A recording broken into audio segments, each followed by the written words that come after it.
जी अस्सलाम वालेकुम जी, आवाज़ आ रही है?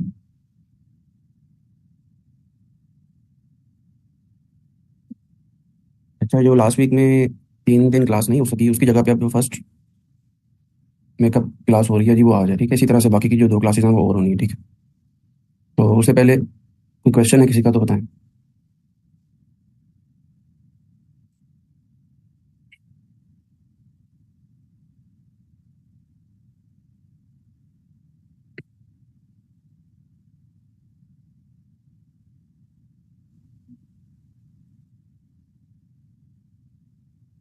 कोई क्वेश्चन नहीं है किसी का भी?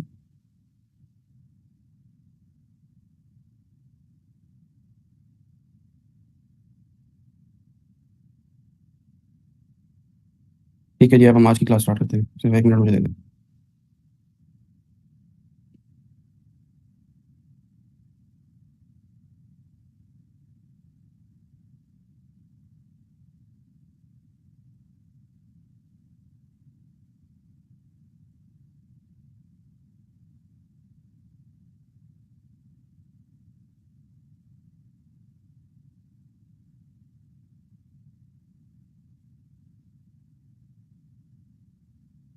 ये मैं आपको नेक्स्ट वीक में शेयर करूंगा, अपडेटेड जो नोट्स हैं ना।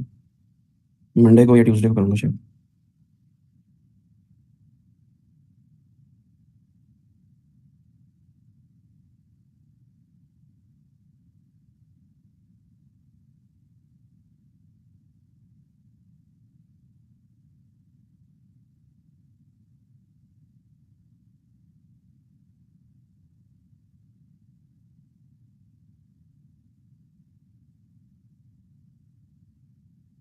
बुक तो मैंने आपको बताया हुआ है कि बुक आएगी मिड ऑफ अगस्त तक में।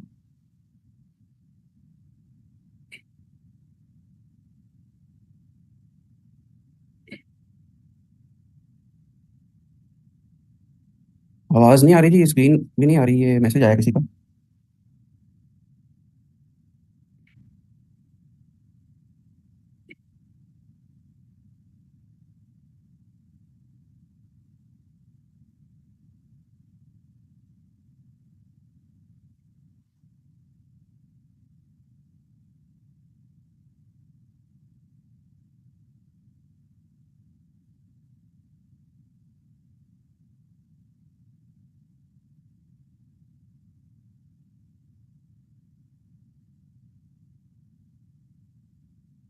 ये मैं ओपन कर रहा हूँ जी, मैंने आपसे भी शेयर नहीं किया, ये मैंने अपडेट कर लिया है सेल्स टैक्स की समरी और जो बेसिक कॉन्सेप्ट्स वाला चैप्टर है ना। इसलिए मैं इसको सेव कर रहा हूँ कि मैं आपको पढ़ाऊँ यहीं से। ये शेयर मैं अभी नहीं किया मैंने, क्योंकि एक ही दफ़ा मैं इकट्ठे करूँगा नेक्स्ट वीक में।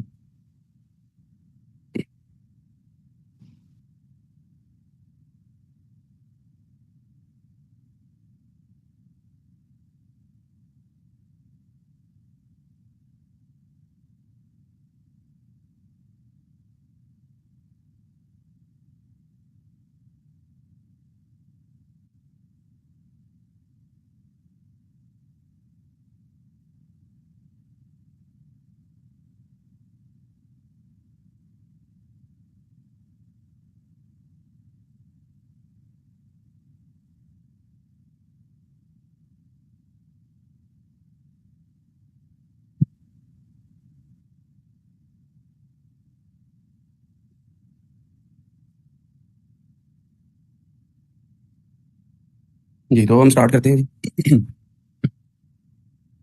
रजिस्ट्रेशन का टॉपिक हम लास्ट क्लास में डिस्कस कर रहे थे, और मेरे ख्याल में जहाँ तक मुझे याद आ रहा है मैन्युफैक्चरर तक हमने पढ़ लिया था जी, क्योंकि ऐसे ही ये नोट 2 तक मैंने आपको एक्सप्लेन किया था। और ये होल सेलर से ऑनवर्ड्स हमने पढ़ना है जी, अगर आप मुझे बता दें ऐसा ही है।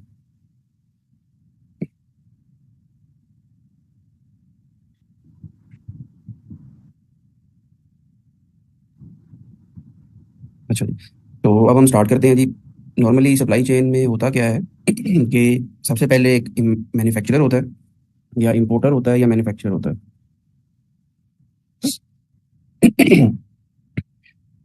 अच्छा, ये लोग क्या करते हैं जी, ये गुड्स को या तो इंपोर्टर है, अगर फॉर एग्जांपल कमर्शियल इंपोर्टर है तो वो ट्रेडिंग करेगा, यानी गुड्स को खरीद के एज इट इज सेल कर देगा। और मैन्युफैक्चरर में दोनों कैटेगरीज आ सकती हैं, इंपोर्टर मैन्युफैक्चरर भी हो सकता है और लोकल मैन्युफैक्चरर भी हो सकता है। दोनों क्या करते हैं, रॉ मटेरियल परचेज करके उसको फिर कन्वर्ट करते हैं फिनिश फॉर्म में और फिर आगे सेल करते हैं। अच्छा, ये ऐसा नहीं होता कि ये जो इंपोर्टर है या जो मैन्युफैक्चरर है ना, ये डायरेक्टली एंड यूजर को सेल करते हैं। ठीक है, स्पेशली जो मेजर मेजर बिजनेसेस है ना पाकिस्तान के, उसमें उन्होंने ना सप्लाई चेन में जो मिडल मैन जिसको कहते हैं ना, उसको इन्वॉल्व किया होता है। यानी वो खुद छोटे छोटे कस्टमरों के चक्कर में नहीं पड़ना चाहते। यानी गाड़ियों वाले जो हैं वो ये नहीं कहते कि भाई मैं खुद एक एक बंदे को खुद गाड़ी सेल करूँ। ठीक है, उन्होंने डीलर्स रखे हुए हैं अपने, या डिस्ट्रीब्यूटर्स रखे हुए हैं। इसी तरह इलेक्ट्रॉनिक्स में आप देख लें, इलेक्ट्रॉनिक्स में भी इसी तरह से है कि वो डीलर्स हैं या डिस्ट्रीब्यूटर्स हैं। और जो ग्रोसरी की आइटम्स हैं उसमें अगर आप देख लें तो तो ग्रोसरी की आइटम्स में होलसेलर्स भी हैं, रिटेलर्स भी हैं। ठीक है, तो एक पूरी सप्लाई चेन होती है। नॉर्मली क्या होता है कि इंपोर्टर या मैन्युफैक्चरर जो है वो गुड्स को बनाने के बाद या परचेज करने के बाद आगे फिर सेल करता है डीलर को। ठीक है, डीलर या डिस्ट्रीब्यूटर लिख लें।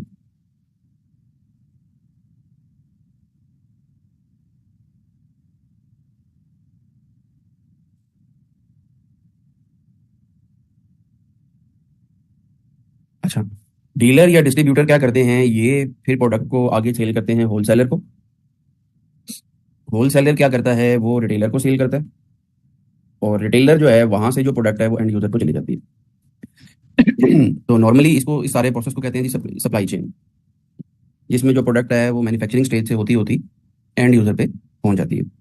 अच्छा, ये जो सप्लाई चेन है ये ऐसा नहीं है कि इसी सीक्वेंस में फॉलो होगा हर प्रोडक्ट के केस में। ये वेरी करता है हर प्रोडक्ट टू प्रोडक्ट के केस में। कि जैसे मैंने अभी गाड़ियों की एग्जांपल दी, व्हीकल्स की, उसमें क्या होता है कि होंडा वाले हैं फॉर एग्जांपल मैन्युफैक्चरर, तो वो गाड़ी मैन्युफैक्चर करके आगे डीलर या डिस्ट्रीब्यूटर को देते हैं। डीलर रखे हुए हैं ना, और डीलर जो है वो फिर आगे गाड़ी को सीधा एंड यूजर को सेल कर देता है। यानी उस प्रोडक्ट में होल सेलर या रिटेलर इन्वॉल्व नहीं है। ठीक है, लेकिन एज कम्पेयर टू दिस एक ग्रोसरी की आइटम है। ग्रोसरी की जो आइटम है, फॉर एग्जांपल कोई ग्रोसरी के मिचल्स वाले हैं फॉर एग्जांपल, या शेजान वाले हैं, या और दो चार बड़े जो इस तरह के हैं, नेस्ले वाले हैं फॉर एग्जांपल। तो वो जो है वो मिनरल वाटर जो है वो बना के पहले बेचेंगे डीलर को या डिस्ट्रीब्यूटर को। वो आगे होलसेलर को सेल करेगा। होलसेलर अपना मार्जिन ऐड करके रिटेलर को सेल करेगा, और रिटेलर जो है वो फिर एंड यूजर को सेल करेगा। ठीक है, तो इस तरह से बताने का पर्पज आपको ये था कि ये एक सप्लाई चेन जो होती है ना, ये आइडियली तो इस तरह से होती है, लेकिन प्रोडक्ट टू प्रोडक्ट वेरी करती है। जनरली ऐसा ऐसा कभी भी देखने में नहीं आया कि जो मैन्युफैक्चरर है या इंपोर्टर है वो सीधा इन सबको बाईपास करके एंड यूजर को सेल कर दे। ठीक है, बीच में ये मिडल मैन जिसको कहते हैं ये इन्वॉल्व होता है, जो ट्रेडिंग करता है। और ये जो मिडल मैन है, ये अब इसके इसके बारे में हम पढ़ने जा रहे हैं कि मैन्युफैक्चरर तो हमने पढ़ लिया, मिडल मैन के लिए क्या रिक्वायरमेंट है लॉ में। डीलर और डिस्ट्रीब्यूटर की अगर मैं बात कर लूँ, तो उसने सिंपली कहा हुआ है कि भाई एवरी पर्सन, यानी कोई भी बंदा जो डीलर है, होलसेलर है या डिस्ट्रीब्यूटर है, उसके लिए मैंडेटरी है कि वो सेल्स टैक्स में, चाहे वो 1 रुपए की सेल कर रहा है, चाहे उसका बिजली का बिल 50,000 रुपये का आ रहा है या 50 लाख रुपए का आ रहा है, उसने लाजमी सेल्स टैक्स में रजिस्टर होना है। और जो 1 रुपए की भी वो सेल कर रहा है उसके ऊपर उसने सेल्स टैक्स पे करना है। ठीक है, ये होलसेलर, डीलर और डिस्ट्रीब्यूटर जो हैं, ये आप देख लें पाकिस्तान में कितने हैं नंबर में, और इनकी रजिस्ट्रेशन ना होने के बराबर है, जबकि लॉ में लिखा हुआ है एवरी पर्सन। ठीक है। अच्छा, डिस्ट्रीब्यूटर क्या होता है जी, डिस्ट्रीब्यूटर को नॉर्मली मैन्युफैक्चरर अपॉइंट करता है या इंपोर्टर अपॉइंट करता है एक स्पेसिफाइड एरिया के लिए। ठीक है, कि वो उनसे गुड्स खरीद के आगे सेल करेगा। ये मैंने डिस्ट्रीब्यूटर की डेफिनेशन दी हुई है।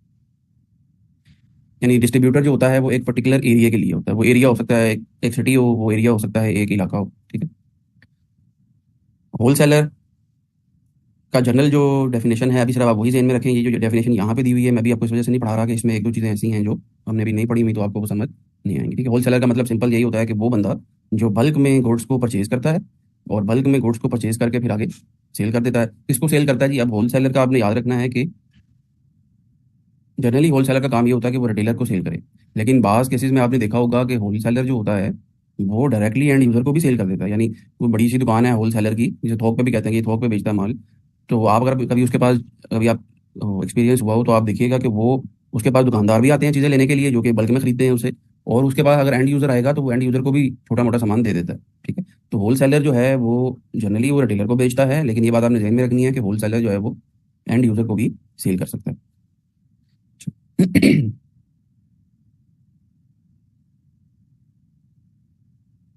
तो वो तो इन तीनों के लिए मैंडेटरी है कि ये सेल्स टैक्स में रजिस्टर होगा। अच्छा, इसी तरह से एक बात आपने और याद रखनी है कि जो डीलर है वो होलसेलर की डेफिनेशन में फॉल करता है एज पर लॉ।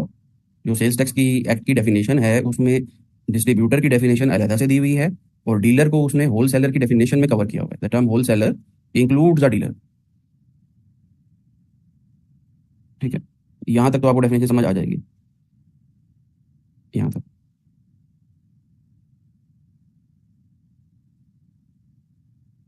जी जी, बिल्कुल हो सकता है। मैं वही आपको पहले भी बताया था कि ये डिपेंड करता है प्रोडक्ट के ऊपर। कि जो प्रोडक्ट की नेचर क्या है, उसमें जो है वो क्या एक्सपीरियंस या इंडस्ट्री नॉर्म्स क्या हैं। हो सकता है एक प्रोडक्ट जो है वो मैन्युफैक्चरर डिस्ट्रीब्यूटर को दे, डिस्ट्रीब्यूटर एंड रिटेलर को दे होलसेलर को ना दे। हो सकता है मैन्युफैक्चरर जो है वो डिस्ट्रीब्यूटर डीलर उसका हो ही ना, मैन्युफैक्चरर डायरेक्टली होलसेलर को दे दे। ठीक है, जैसे अब ये एफएमसीजी प्रोडक्ट्स हैं, तो एफएमसीजी प्रोडक्ट्स में हो सकता है कि नेस्ले वालों ने कोई डीलर वगैरह ना रखा हो, वो डायरेक्टली होलसेलर को बेच दें कुछ प्रोडक्ट्स, या रिटेलर को इवन बेच दें।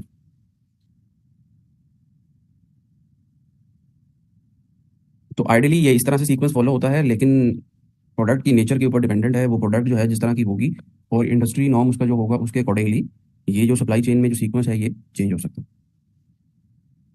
अच्छा, इसके बाद अगले की तरफ अगर आ जाएँ तो ये वो कैटेगरी है जी जो पाकिस्तान में सबसे ज़्यादा है, जो आपके दुकानदार हैं, रिटेलर्स हैं, जो आपके शॉपकीपर्स हैं, जिसमें सारी चीज़ आ जाएंगे। किराना किराना स्टोर वाले हैं, जनरल स्टोर वाले हैं, मेडिकल स्टोर वाले हैं, हर जगह पे खुले हुए हैं, आप देख लें। आपके और कितने जितने भी ये सैनिटरी वाले हैं, ये बाकी जितने भी आइटम्स वाले हैं, ग्रोसरी वाले, ये सारे रिटेलर की कैटेगरी में आ जाते हैं जी। अब इनका नंबर बहुत ज़्यादा है। एक जो एस्टिमेट है, अभी एफबीआर ने ना रिसेंटली एक स्कीम लॉन्च की है जी, जिसे एफबीआर ने नाम दिया है ताजिर दोस्त स्कीम। वो इनकम टैक्स में हम पढ़ेंगे। ये जो ताजिर दोस्त स्कीम है ना, ये बेसिकली रिटेलर्स के लिए है, क्योंकि ये लोग टैक्स नहीं देते। यानी आप किसी भी दुकानदार से पूछ लें कभी जाके, वो कहेगा पता नहीं, मुझे क्या पता रिटर्न होती क्या है। क्योंकि मसला इन लोगों का ये है कि ये लोग, इन लोगों की विदहोल्डिंग नहीं हो सकती किसी तरह से भी। तो जब विदहोल्डिंग नहीं हो सकती तो फिर इसका मतलब ये है कि इन लोगों ने टैक्स खुद से देना है। खुद से आपको पता है कि पाकिस्तान में कोई भी बंदा टैक्स नहीं देता। जब खुद से कोई भी बंदा टैक्स नहीं देता तो फिर उसकी इम्प्लीमेंटेशन करवाना और उसकी इन्फोर्समेंट करवाना जो है वो एफबीआर का काम है। वो एफबीआर से हो नहीं सकता पाकिस्तान में। ठीक है, क्योंकि उसके लिए मेहनत दरकार है। वो जो बंदे वहाँ पे बैठे हुए हैं वो करने को तैयार नहीं है। ठीक है, वो तो सिर्फ बैठे बैठाए जो है, मोस्टली पाकिस्तानियों की नेचर ये है कि शॉर्टकट के थ्रू हर काम हो जाए।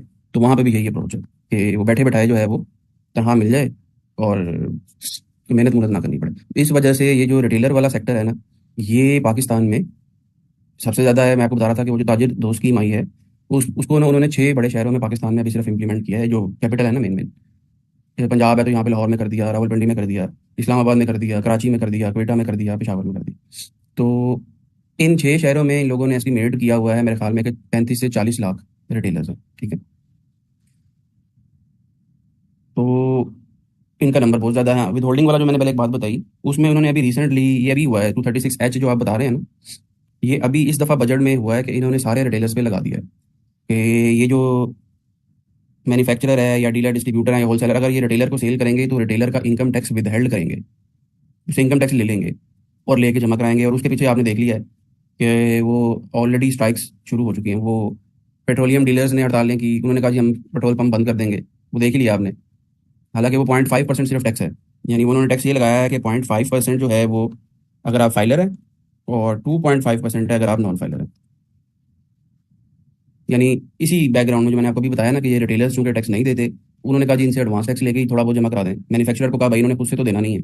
तो आप जो इनको सेल करोगे ना, फॉर एग्जांपल आप इनको सेल कर रहे हो 100 रुपये की, तो इसने आपको 100 रुपये पे करना है, प्लस इसके ऊपर 18% सेल्स टैक्स भी पे करना है। ठीक है, 118 हो गया। प्लस इसके ऊपर तुमने इससे इसका एडवांस टैक्स भी ले लेना है 0.5%। ठीक है, तो तुम इसको जो इनवाइस करोगे ना वो इतने की करोगे। ये जो टैक्स है ये है 236H, ये इनकम टैक्स का सेक्शन है। तो ये जो 0.59 है ये एडवांस टैक्स है बेसिकली इस रिटेलर का। और यार आप मेरी बात जरा सुन लेना पहले। और ये जो रिटेलर है, ये रिटेलर अपनी लाइबिलिटी, वो जो मैं आपको बता रहा था कि जो ताजिर दो स्कीम है जो अभी इंट्रोड्यूस हुई है, उसके तहत अपनी लाइबिलिटी कंप्यूट करेगा।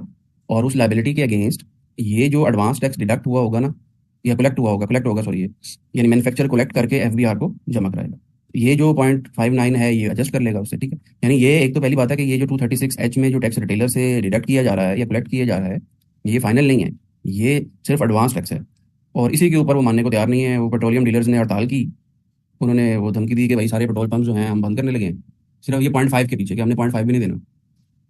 और वो आपको पता है कि वो वापस हो गया है। उनको उनके लिए उन्होंने कोई वे आउट निकाल लिया है। वो क्या वे आउट निकाला है वो जब हम इनकम टैक्स पढ़ेंगे तो मैं आपको समझा दूंगा। ठीक है, इसी तरह से अगर आप आजकल सुन रहे हैं तो मेरे ख्याल में वो आटे वाले जो हैं, फ्लोर मिल्स वाले जो हैं, वो भी हड़ताल पे हैं। वो कहते हैं हमने भी नहीं देना। फिर और कौन है जी हड़ताल पे? मेरे ख्याल में और 2-4 सेक्टर्स भी हैं रिटेलर्स वाले जो आजकल इसी बात पे हड़ताल कर रहे हैं कि हमने ये टैक्स नहीं देना। तो तो बताने का पर्पज़ आपको ये सारी कहानी का ये था कि ये जो सीमेंट डिस्ट्रीब्यूटर उन्होंने लिख दिया। ठीक है, तो ये जो रिटेलर सेक्टर है ना, इनका नंबर बहुत ज़्यादा है। यानी मैं आपको बताया कि 6 जो बड़े बड़े शहर हैं, इसी में तकरीबन 35-40 लाख जो हैं वो रिटेलर्स हैं। और वो जो ताजिर दो स्कीम आई है ना, और ये सारे आपको पता है कि एक पर्टिकुलर पार्टी है, सारे से मुराद की मोस्टली इनमें से एक पर्टिकुलर पार्टी है, उसका वोट बैंक है। और चूंकि उसका वोट बैंक है तो इनके ऊपर टैक्स नहीं लग रहा पाकिस्तान में, ठीक, अभी भी नहीं लगा हुआ, अभी भी ये देख रहे हैं ये थोड़ा सा टैक्स लगा है, ये भी इन लोगों ने नहीं देना। और मैं आपको एक और बात बता रहा था कि वो जो ताजिर ताजिर दो स्कीम है, उसमें मेरे ख्याल में जो नंबर अभी तक आया है ना, उसमें उन्होंने वॉलंटरी रजिस्ट्रेशन का कॉन्सेप्ट दिया था कि खुद ही रजिस्टर हो जाओ भाई, और खुद ही मंथली बेसिस पे टैक्स जमा कराओ। वो एक तरीकाकार उसके अंदर बताया हुआ है स्कीम के अंदर, वो हम इनकम टैक्स में फिर डिटेल में पढ़ेंगे। तो उसमें भी मेरे ख्याल में अभी तक जो है वो 30-40 हज़ार लोग रजिस्टर हुए हैं बस, यानी 35-40 लाख में से सिर्फ 30 हज़ार या 35 हज़ार लोग रजिस्टर हुए हैं। उसमें थोड़ा सा टैक्स था जो उन्होंने देना था, वो भी ऑलमोस्ट ना होने के बराबर है। एज कम्पेयर टू दिस आप कंपनी को देख लें, यानी जो ऑलरेडी कंप्लाइंट टैक्स पेयर्स हैं, कंपनीज हैं, तो कंपनीज पे 39% टैक्स है, जिसमें सुपर टैक्स भी शामिल है। आप सैलरीड बंदे को देख लें, सैलरीड के ऊपर अब जो टैक्स हो चुका है वो तकरीबन 40% हो चुका है। और अदर देन सैलरी को अगर आप देख लें, ये जो आपकी एओपीज वगैरह हैं या नॉन सैलरीड बंदे हैं, उनके ऊपर जो टैक्स का रेट है वो 45 हो चुका है, प्लस अगर आप सुपर टैक्स भी ऐड कर लें तो वो 55 है। और ये लोग जो हैं ये 0.5% और 2% टैक्स देने को भी तैयार नहीं है।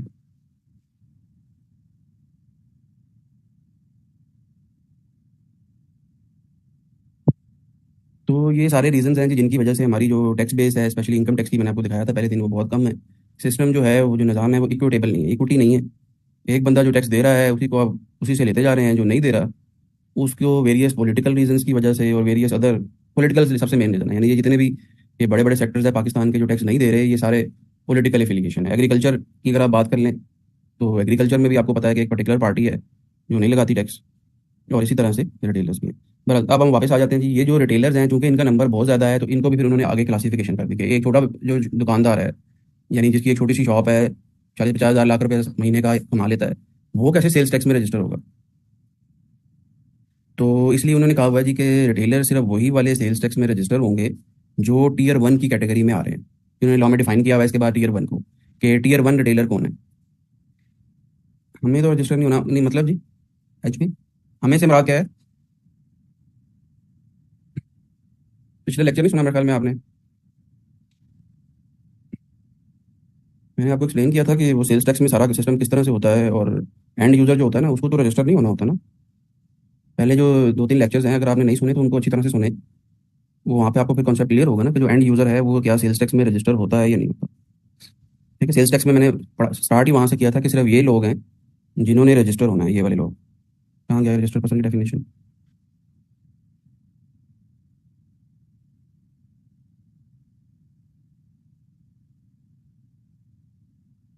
ये तो एंड यूजर जो होते हैं ना, वो वो सेल्स टैक्स पे करते हैं इन लोगों को, ये जो लोग सप्लाई चेन में हैं। मैंने एग्जांपल भी करके बताया था, ठीक है, इसलिए पिछले लेक्चर अच्छी तरह से सुना करें।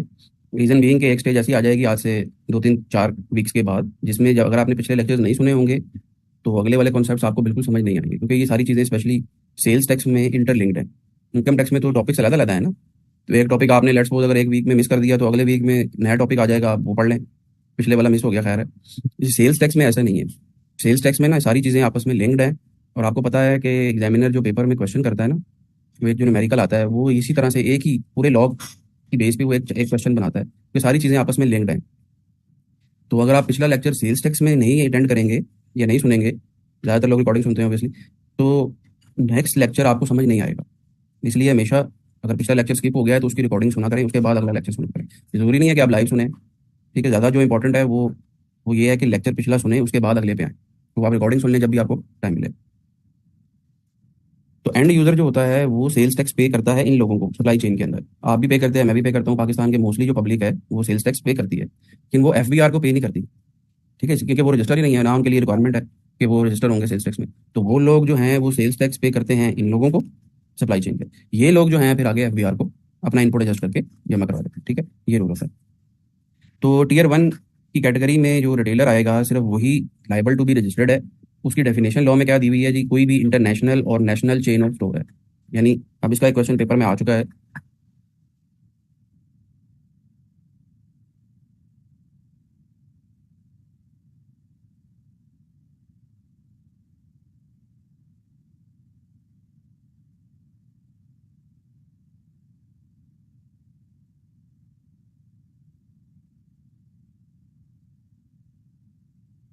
ठीक है, इसमें एक बताओ पॉइंट भी मैं पहले आपको जरा पूरा पढ़ाता हूँ, फिर ये क्वेश्चन प्रैक्टिस कराता हूँ। तो कोई कोई भी अगर इंटरनेशनल है कोई एग्जांपल दे सकते हैं जी इंटरनेशनल रिटेलर्स वगैरह जैसे हाइपर स्टार वाले हैं, या मैं कार4 नाम है इनका, इसी तरह से और कौन है जी इंटरनेशनल रिटेलर की कैटेगरी में, international chain of stores? Metro international है, ठीक है जी, और मनीषो है, इस तरह के जो ब्रांड्स हैं इनके लिए मैंडेटरी है कि ये सेल्स टैक्स में रजिस्टर हो। इसी तरह से जितने भी नेशनल चेन ऑफ स्टोर्स हैं, जैसे ये एक रहीम स्टोर है, ये डिफरेंट जगहों पे खुला हुआ है, ठीक है, इम्तियाज़ है, ये डिफरेंट जगहों पे खुला हुआ है, या इसी तरह दो चार और कौन सी एग्जांपल्स हैं जी नेशनल की?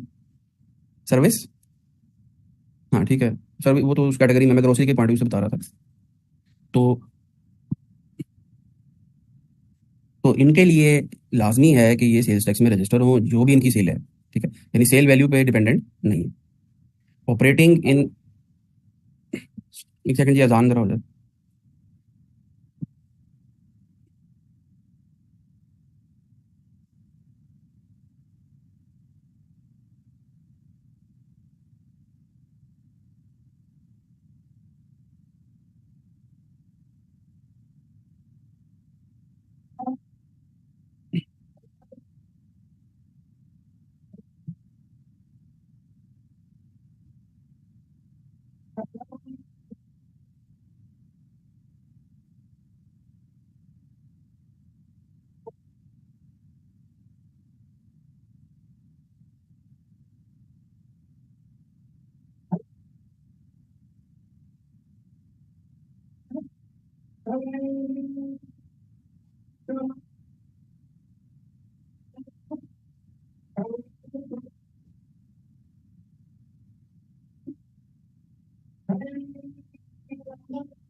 जी आवाज़ आ रही है जी?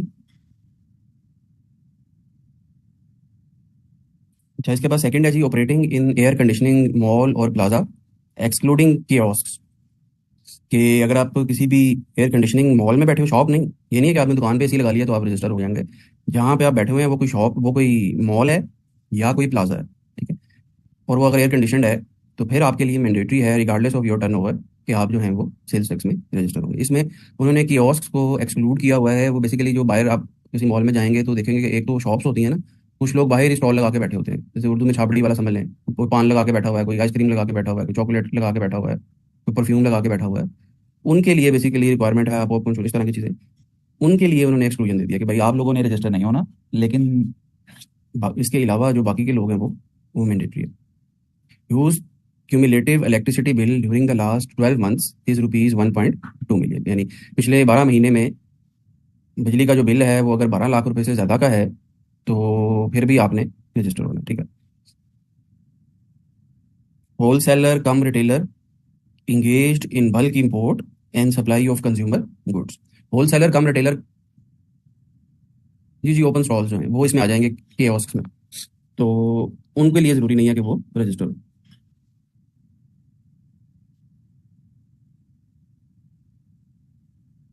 अच्छा, अच्छा, अब ये एक बात और याद रखिएगा, होलसेलर कम रिटेलर कौन है जी? जो होलसेल का बिजनेस भी कर रहा है, वो चूंकि होलसेलर का बिजनेस कर रहा है तो वो होलसेलर है, और फिर वो रिटेल का बिजनेस भी कर रहा है। अच्छा, अब अगर एक होलसेलर जो है वो होलसेलर का बिजनेस भी है उसका, यानी बल्क में भी काम करता है और एंड यूजर को भी बेचता है, तो फिर उसके लिए मैंडेटरी है कि वो एज अ रिटेलर के तौर पे रजिस्टर होगा। अच्छा, एक तो पहली बात ये। दूसरी बात, किस केस में उसने रजिस्टर होना है? सारे केसेस में नहीं होना, ठीक है। अगर वो इंगेज्ड है किस काम में जी? बल्क इंपोर्ट, यानी बल्क में वो इंपोर्ट करता है बाहर से सामान और फिर उनको सेल करता है। किन गुड्स को जी? कंज्यूमर गुड्स को। कंज्यूमर के अलावा भी तो बेतहाशा गुड्स है ना, ड्यूरेबल गुड्स हैं और पता नहीं कौन कौन सी गुड्स हैं जो केमिकल्स हैं, रॉ मटेरियल्स हैं, इस तरह की बेतहाशा चीज़ें हैं जो इस कैटेगरी में आ जाती हैं। उनके लिए मैंडेटरी नहीं है कि वो लाजमी रजिस्टर होंगे, यानी वो वाली कैटेगरी के जो होलसेलर रिटेलर है। लेकिन जो कंज्यूमर गुड्स, यानी जो ग्रोसरी आइटम्स वगैरह, कंज्यूमर गुड्स वही होती है ना जिनको एंड यूजर्स डेली बेसिस पे यूज़ करते हैं, उस केस में होलसेलर कम रिटेलर के लिए मैंडेटरी है कि वो सेल्स टैक्स में रजिस्टर, ठीक है नंबर वन।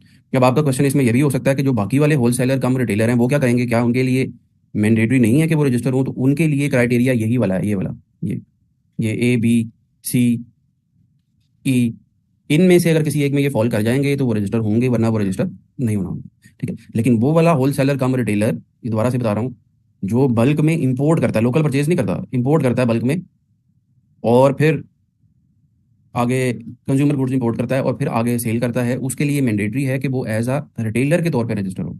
हाँ, इंपोर्टर के तौर पे तो वो होगा ही होगा रजिस्टर, जब वो इंपोर्ट करने जाएगा तो एफबीआर उसको इंपोर्ट ही नहीं करने देगा विदाउट रजिस्ट्रेशन। लेकिन लेकिन उसने जो सेल्स टैक्स पे करना है ना, वो एज अ रिटेलर के तौर पे करना है ना। तो जो बंदा इंपोर्ट कर रहा होता है उसके लिए एज अ इंपोर्टर तो रजिस्ट्रेशन होनी ही होनी है, लेकिन उसके बाद उसने आगे भी अपनी रजिस्ट्रेशन करानी होती है एज अ मैन्युफैक्चरर। यानी आप, ऐसा नहीं है कि आप सिर्फ एक ही कैटेगरी में रजिस्टर होते हैं, आप एज अ मैन्युफैक्चरर भी रजिस्टर हो सकते हैं, एज अ कमर्शियल इंपोर्टर भी हो सकते हैं, एज अ रिटेलर भी हो सकते हैं, मैन्युफैक्चरर कम रिटेलर भी हो सकते हैं। अब जो जो भी आपकी एक्टिविटी होती है ना, उन सब में आपको अपनी रजिस्ट्रेशन करवानी पड़ती है, सिर्फ एक कैटेगरी में नहीं होती रजिस्ट्रेशन। होलसेलर के लिए तो मस्ट है, लेकिन हम उस वाले होलसेलर की बात कर रहे हैं जो रिटेलर भी है। वो तो मस्ट सिर्फ उस वाले होलसेलर के लिए है जो सिर्फ बल्क में बिजनेस कर रहा है। लेकिन जो एंड यूजर को भी बेच रहा है उसके लिए एज अ रिटेलर के तौर पे रजिस्ट्रेशन जरूरी है या नहीं है, वो उसके पॉइंट ऑफ व्यू से हम पढ़ रहे हैं, ठीक है। होलसेलर के तौर पे तो उसको होना ही होना है रजिस्टर।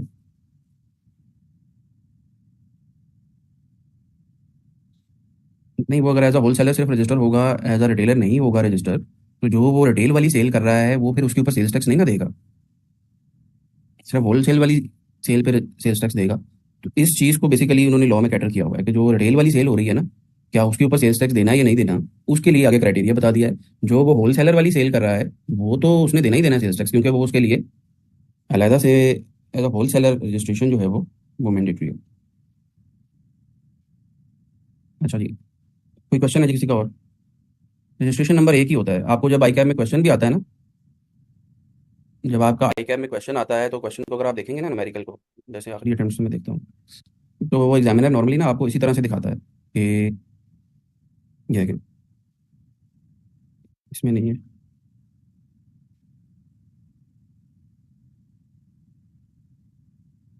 हाँ, ये जैंग इलेक्ट्रॉनिक्स है, ये महल में एक दो अटेम्प्ट पहले का पेपर पेपर का क्वेश्चन है। इसमें उसने क्या लिखा हुआ जी, it is registered as an importer, manufacturer and distributor. तो आप इन सारी की सारी एक्टिविटीज़ में जो भी आपने एक्टिविटी करनी होती है ना, आप उसमें रजिस्टर होते हैं। रजिस्ट्रेशन नंबर हमेशा एक ही होता है, रजिस्ट्रेशन नंबर हर टैक्स पेयर का यूनिक है। उस रजिस्ट्रेशन नंबर के अगेंस्ट आपकी जितनी भी एक्टिविटीज़ हैं वो आपको रजिस्टर करानी होती है।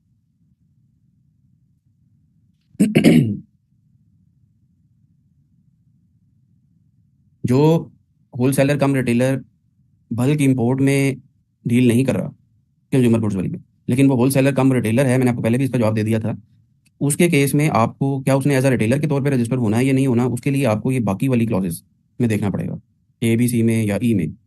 उनमें तो नहीं आ रहा वो कि फॉर एग्जाम्पल मिसाल के तौर पे एयर कंडीशनिंग मॉल में तो नहीं बैठा हुआ, या उसका बिजली का जो बिल है वो 12 लाख रुपए से ज़्यादा का तो नहीं है।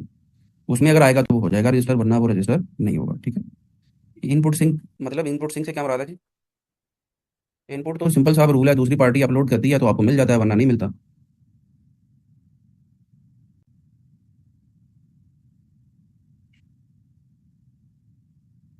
अच्छा जी, आगे चलते हैं। Retailer who has acquired point of sale for accepting payments through debit or credit cards from banking companies or any other digital payment service providers authorized by the state bank of Pakistan के कोई भी retailer अगर उसके पास debit credit card machine है तो for payment की acceptance के लिए, चाहे वो बैंकिंग कंपनीज हैं या अदर देन बैंकिंग है, तो उसने सेल्स टैक्स में मैंडेटरी रजिस्टर होना चाहिए। बैंकिंग कंपनीज में तो ऑब्वियसली जितने भी बैंक्स हैं उनके ATM कार्ड्स वगैरह हो जाएंगे। अदर देन बैंकिंग में क्या आता है जी, इसमें क्या आएगा? कोई और डिजिटल मोड चल रहा है आजकल मार्केट में, कोई बता सकता है? हाँ, इजी पैसा टाइप और इस तरह की जो चीज़ें ना, जायज़ कैश है।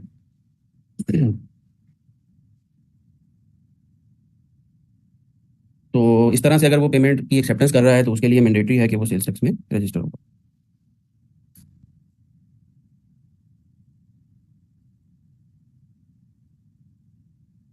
और इसके बाद ये इन्होंने ना क्लॉज लॉ में डाल दी थी पिछले साल ही, लेकिन ना इसका थ्रेश होल्ड डिफाइन नहीं किया था।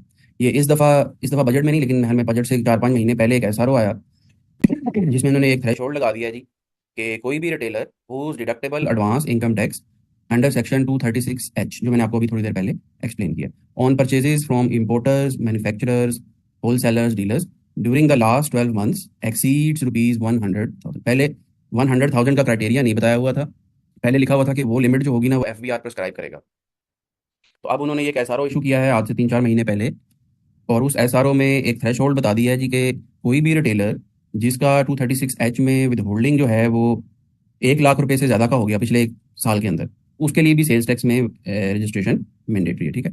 और आपको पता ही है कि अब इस दफ़ा ज़्यादातर तो ये जो रिटेलर्स हैं ना, ये नॉन फाइलर हैं, ये फाइलर नहीं है। एक बात आपने और याद रखनी है कि ये जो हम क्राइटेरिया पढ़ रहे हैं ना, ये सिर्फ उन्होंने सेल्स टैक्स में लीनियंसी दी हुई है इनको, कि भाई सेल्स टैक्स में अगर तुम इसमें से किसी भी कैटेगरी में आते हो तो तुमने रजिस्टर होना है। लेकिन अगर इसमें से किसी भी कैटेगरी, मिसाल के तौर पे एक दुकानदार है जो एक मोहल्ले में बैठा हुआ है, एक मोहल्ले की या एक एरिया की मार्केट है छोटी सी, उसमें उसने अपनी एक छोटी सी दुकान ली हुई है किराए पे, तो वो तो ना उसके पास डेबिट कार्ड, वैसे तो सब लोगों ने आजकल रखी हुई है, कोई भी एक जो मेजर स्टोर है, लेकिन अगर वो इनमें से किसी भी क्राइटेरिया में नहीं आता तो वो सेल्स टैक्स में रजिस्टर नहीं होगा, ठीक है। लेकिन क्या उस बंदे ने इनकम टैक्स पे करना है? तो इनकम टैक्स उसने पे करना है, ठीक है। इनकम टैक्स का क्राइटेरिया बड़ा सिंपल सा है जी, कि कोई भी बंदा जिसका जो क्राइटेरिया है वो 6 लाख रुपए का क्राइटेरिया है, कि आपके पूरे साल की इनकम अगर 6 लाख रुपए से कम है तो आपने कोई टैक्स नहीं देना, यानी 50,000 रुपये पर मंथ। लेकिन अगर आपकी इनकम 50,000 रुपये से ज़्यादा है, कोई भी बंदा है, चाहे वो रिटेलर है, चाहे वो इवन स्टूडेंट है, कोई भी बंदा है, एग्जामेशन किसी को भी नहीं है, अगर आप महीने का 50,000 रुपये से ज़्यादा का कमा रहे हैं तो आपने इनकम टैक्स पे करना है, ठीक है। और उसमें आपको पता है कि वो रिटेलर्स कैटेगरी वाले जो हैं वो सेल्स टैक्स में बड़े कम रजिस्टर हैं, तो इनकम टैक्स में तो अ, हर बंदे ने चूंकि पे करना है, तो आपको पता है टोटल हमारे पाकिस्तान में 40 से 50 लाख टोटल रिटर्न्स फाइल होती हैं। और 40 से 50 लाख तो है, वो मैं आपको बताया थोड़ी देर पहले ही, कि 40-50 लाख तो सिर्फ नंबर है इन 6 बड़े शहरों में रिटेलर्स का।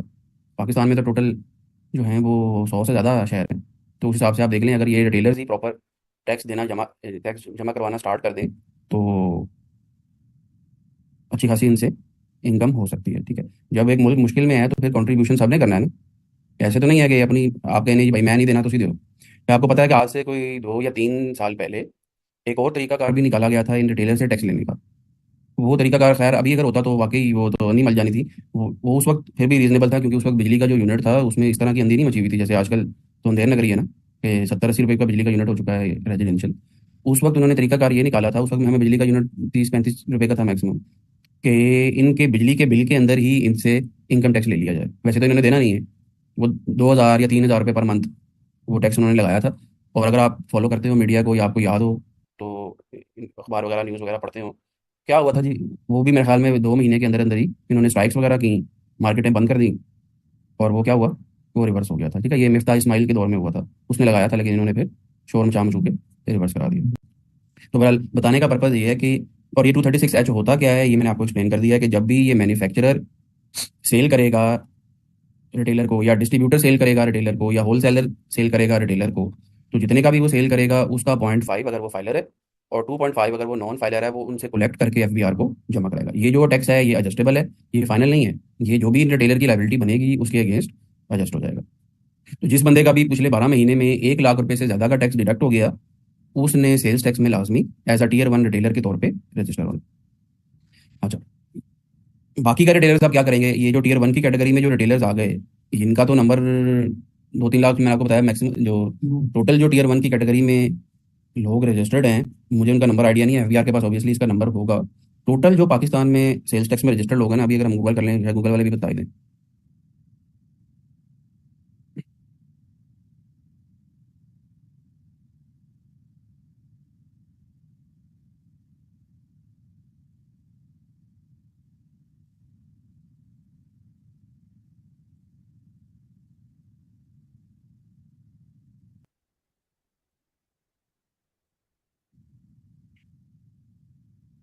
चलिए छोड़ें यार, इसमें मिसलीडिंग भी हो सकता है नंबर, मैं जो अंदाज़ा है वो यही है, इसके आसपास ही है, ठीक है। 2 से 3 लाख टोटल पाकिस्तान में सेल्स टैक्स रजिस्टर्ड लोग हैं। तो उसमें Tier 1 वाले कितने होंगे? मैक्सिमम 10,000, 10 नहीं तो 15,000 हो जाएंगे मैक्सिमम। इनके अलावा जो बाकी के मिलियंस में रिटेलर जो रिटेलर्स हैं जो Tier 1 में नहीं आ रहे, Tier 1 का मतलब उन्होंने एक लेवल बस बता दिया कि भाई इस लेवल पे अगर आप आ गए तो आप Tier 1 की कैटेगरी में आ जाओगे, आपको फिर सेल्स टैक्स में रजिस्टर होना पड़ेगा। और अगर आप, अच्छा फिर एक बात और भी याद रखिएगा, जो बंदा Tier 1 में आ जाएगा ना, वो क्या करेगा, वो जब प्रोडक्ट सेल करेगा एंड यूजर को, तो एंड यूजर से सेल्स टैक्स लेगा। उस सेल्स टैक्स को अपने इनपुट से एडजस्ट करके जो बैलेंस अमाउंट होगी वो FBR को पे कर देगा, ठीक है। अच्छा, तो ये 10-15 हज़ार मैंने आपको बताया कि नंबर होंगे पाकिस्तान में, यानी मजाक है किस्म का, समझ लें। ये जो टीयर 1 है, वो 10-15 हज़ार से आपने सेल्स टैक्स लेना है, उसके पीछे आपने पूरा लॉ बना दिया। अच्छा, जो अदर दैन टीयर 1 की कैटेगरी में आ रहे हैं, क्या आपने कभी ऐसा देखा है कि भाई आप जब उनसे प्रोडक्ट लेने जाएँ तो वो आपको सेल्स टैक्स चार्ज ना करें? या कभी ऐसा देखा है कि वो आपको सस्ती चीज़ बेच दें कि भाई हम तो लायबल टू बी रजिस्टर्ड ही नहीं है सेल्स टैक्स में, तो ये लो, ये जो बिस्किट का पैकेट है ना वैसे तो 50 का बिक रहा है, तो मैं 40 का दे रहा हूँ, क्योंकि इसके ऊपर जो 18% टैक्स है वो वो मैंने देना ही नहीं है गवर्नमेंट को। तो वो भी आपको उसी प्राइस पे बेच दें ये चीज़, ठीक है? लेकिन वो लायबल टू बी रजिस्टर्ड नहीं है, तो आपसे सेल्स टैक्स ले लेते हैं। लेके वो सेल्स टैक्स कहाँ जाता है जी बताएं? हाँ, उनकी पॉकेट में जाता है। तो मैं एग्जांपल दे रहा था, थर्ड स्केड्यूल में ऑब्वियसली रूल फर्क है, सिर्फ समझाने के लिए बता रहा था। थर्ड तो भी हमने पढ़ा नहीं है ना क्या होता है। तो थर्ड के अलावा कोई भी आइटम जो अदर देन टीयर 1 की कैटेगरी का जो रिटेलर है वो सेल कर रहा है, आपसे अगर वो सेल्स टैक्स ले लेता है बिलाल, तो क्या होगा बताएं? इसका आंसर क्या होगा? ले लेता है मुराद, वो लेता है लाजमी आपसे, ऐसा तो नहीं होता कि वो नहीं लेता। हाँ, वो उसकी पॉकेट में चला जाता है। आपसे तो ज़्यादा ही लेता है ना, होल सेलर को जो देता है वो उसका रिकवर नहीं होता, और आपसे वो लेके अपनी जेब में रख लेता है। ठीक है, यानी उसमें भी सिस्टम यही है कि आपको उसने एक प्रोडक्ट बेची फॉर एग्जांपल 100 रुपये की, उस पर आपसे 18 रुपये ले लिए, होल सेलर को दिए हुए थे 10 रुपये सेल्स टैक्स या 15 रुपये, तो जो बाकी का 3 रुपये है वो लॉजिकली किसको जाना चाहिए था? FBR को। ठीक है, FBR का टैक्स है ना, आप दे रहे हैं मैं दे रहा हूँ, लेकिन जा कहाँ रहा है? इनकी पॉकेट में जा रहा है, इन लोगों की। ये आप मोस्टली रेस्टोरेंट्स में चले जाएं, यहाँ पे भी यही काम है। 16% आपसे सेल्स टैक्स ले लेते हैं, क्या आपके ख्याल में सारा डिक्लेयर करते होंगे रिटर्न के अंदर? हम्म। कार्ड से अगर आप चार्ज कर दें तो आपको पंजाब में 5% है, इस्लामाबाद में भी 5 हो चुका है, सिंध में मेरे ख्याल में 8 कर दिया उन्होंने ATM के थ्रू। सिंध में वैसे तो 15 रेट है ना, लेकिन 8 कर दिया अगर आप कार्ड से करें। तो कार्ड से ज़्यादातर तो मशीन ख़राब होती है उनकी, वो ओबियसली पता है ना कि भाई कार्ड से जब चार्ज होगा तो दो प्रॉब्लम्स होंगी। एक तो सेल्स टैक्स 16 की बजाय 5 आएगा, तो 2 नंबरी अगर मैंने करनी है तो 11% मुझे मेरी पॉकेट में नहीं आएगा। ठीक है, पहली चीज़। और दूसरी 2 नंबरी की, चूंकि कार्ड से चार्जिंग हो रही है तो FBR के पास ट्रेल आ जाएगा सारा, कि मुझे कितनी, कि मेरी कितनी सेल हुई है। तो ये सेल फिर मुझे डिक्लेयर करनी पड़ेगी FBR को। दो मसले हैं ना उसके अंदर। ठीक है, पहला मसला कि सेल चूंकि डिक्लेयर हो गई है तो FBR, यानी बैंकिंग चैनल के थ्रू हुई है तो FBR के पास रिकॉर्ड आ गया है उसका, FBR कल को पकड़ सकता है, तो मुझे डिक्लेयर करनी पड़नी है ट्रांजेक्शन। दूसरा मसला, भाई मैं कहता हूँ नहीं, मैंने फिर भी नहीं करनी डिक्लेयर। ऐसे भी लोग हैं जो आप कार्ड से चार्ज करते हैं ना, वो वाली सेल भी नहीं करते डिक्लेयर, कि भाई देखी जाएगी FBR कल को पकड़ेगा। और ज़्यादातर केसेस में FBR फिर भी नहीं पकड़ता। मैंने आपको बताया ना कि FBR की क्या कैपेबिलिटी है पाकिस्तान के अंदर। वहाँ पे जब आपको कभी विजिट करना का वो हो, कभी अभी अगर हो रहा हो आर्टिकल्स के दौरान या फ्यूचर में कभी हो, तो क्या कैपेसिटी है वहाँ पे लोगों की, आपको आइडिया हो जाएगा। ठीक है, तो ज़्यादातर केसेस में वो कहते हैं ठीक है जाने दो यार, उनको भी पता नहीं होता ना, वो बॉदर्ड है इस चीज़ से कि पाकिस्तान में कौन कौन बंदा टैक्स की एवेजन कर रहा है। उनको सिर्फ एक ही है कि जो हमारा टारगेट हमें असाइन किया गया है वो पूरा हो जाए बस। वो कैसे पूरा होता है? जो बंदा ऑलरेडी टैक्स में रजिस्टर्ड है उसी को निचोड़ा जाता है। अच्छा, वो बात सुनो, उसमें से निकाल के देखो।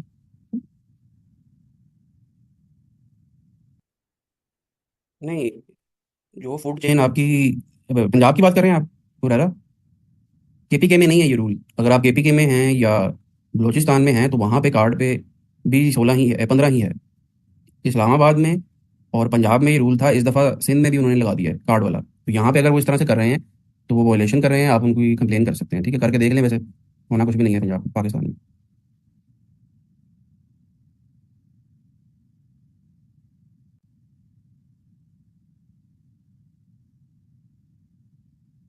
अच्छा, तो अब मैं ये बात करने लगा था,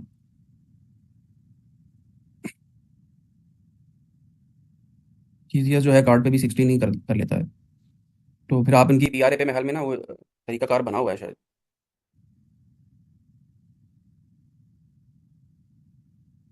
यार हमें से वैसे हासिल तो कुछ नहीं होना।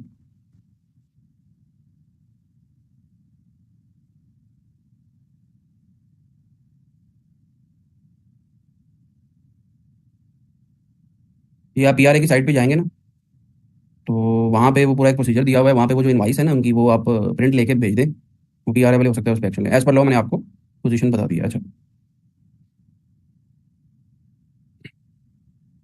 अच्छा, तो आगे चलें जी, अभी ब्रेक करते हैं जी, बस एक दो चीज़ें और पढ़ लें। तो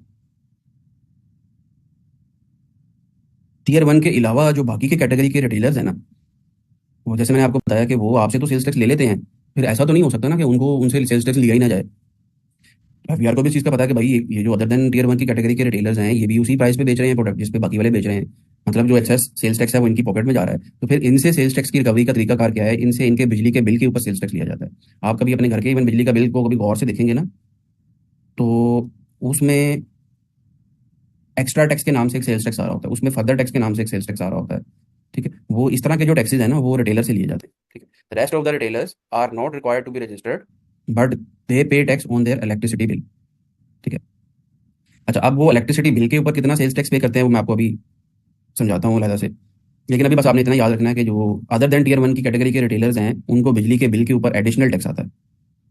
अच्छा, फिर एक बात और आपने याद रखनी है, या आज से ना 1 साल पहले अगर आप चले जाए ना, तो जो आपकी रिटेलर की शॉप का एरिया है ना, यानी दुकान का जो एरिया है, उसके हिसाब से भी उन्होंने टीयर 1 बनाया हुआ था। वो एरिया क्या था कि कोई भी दुकानदार जिसकी दुकान का जो एरिया है वो 1000 स्क्वायर फीट है या उससे ज़्यादा है, 1000 स्क्वायर फीट, मैंने मेरे ख्याल में 3 1 मरले के करीब बनता है, 2 3 मरले, 2.5 3 मरले के करीब। तो कोई भी दुकानदार, चाहे वो दुकान उसकी अपनी है चाहे वो रेंटेड है, अगर उसकी दुकान का एरिया 1000 स्क्वायर फीट से ज़्यादा का था, उसके लिए भी मैंडेटरी था कि वो सेल्स टैक्स में रजिस्टर हो। ठीक है, यही वाला क्राइटेरिया भी उन्होंने खत्म कर दिया है पिछले साल बजट में। तो अब एरिया के ऊपर रजिस्ट्रेशन नहीं है, जो मर्जी एरिया है, चाहे आपकी 2 मरले की दुकान है चाहे 10 मरले की दुकान है। मरलों में मैं सही बता रहा हूँ, वैसे तो शॉप का जो एरिया होता है वो स्क्वायर फीट्स में हमेशा होता है, मरलों में नहीं होता। लेकिन मरलों में चूंकि आपको ज़्यादा बेहतर समझ आ जाएगी इस पॉइंट व्यू से बता रहा हूँ। अच्छा,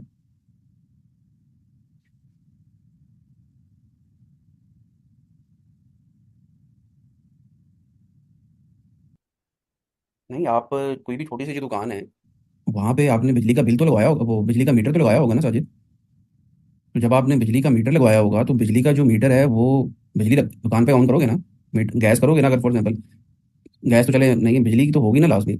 तो बिजली का जो मीटर होता है वो दुकानदारों पे कौन सा लगता है जी बताएं?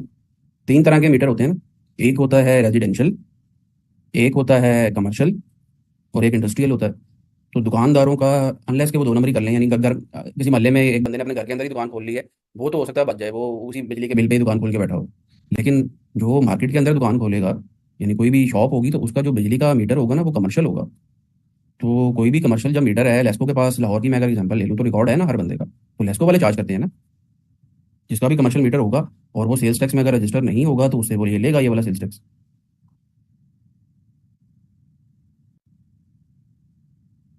अच्छा, फिर ये जो टीयर 1 की कैटेगरी में जो बंदे आ गए हैं ना, नहीं, जिससे बिजली के बिल पे आपने सेल्स टैक्स लेना है, उससे आपने तो ये देखना ही नहीं है कि उसने कितनी सेल की है। जो बिजली के बिल पे आपने उससे सेल्स टैक्स लिया है वही फुल एंड फाइनल है। जिनसे आपने बिजली के बिल पे नहीं लिया, यानी जो टीयर 1 की कैटेगरी में आ रहे हैं, उन्होंने खुद से डिक्लेयर करना है सेल्स और परचेजेस को। अच्छा,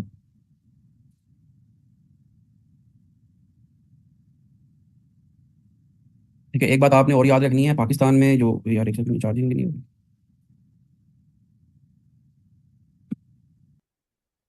चले, अच्छा, मैं बता रहा था कि एक बात आपने और याद रखनी है कि पाकिस्तान में जो सिस्टम है ना टैक्सेशन का, उसको कहते हैं सेल्फ असेसमेंट। ये भी आपको कॉन्सेप्ट पता होना चाहिए।